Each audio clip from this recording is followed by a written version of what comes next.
মুখ্যমন্ত্রীর পদত্যাগের দাবিতে মিছিল জলপাইগুড়িতে।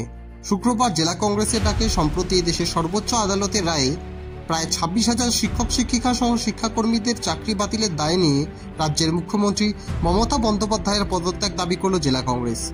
এছাড়াও সংসদের উভয় কক্ষে পাশ হয়ে যাওয়া নতুন ওয়াকফ আইন বাতিলের দাবিতে জেলা কার্যালয় রাজীব ভবন থেকে শুরু করে এক প্রতিবাদ মিছিল শহরের বিভিন্ন পথ পরিক্রমা করে এদিন।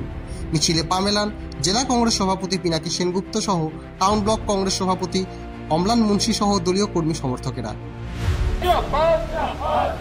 রাজ্যে 26,000 শিক্ষকের চাকরি বাতিল করা হলো, অপদার্থ মুখ্যমন্ত্রীর পদত্যাগের দাবিতে আমাদের আন্দোলন চলছেই চলবে।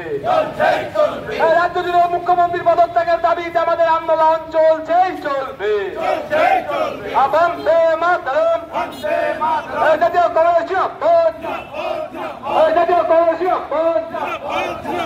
আপনারা দেখছেন নর্থ বেঙ্গল সমাচার, উত্তরের বার্তা, সত্যের পথে।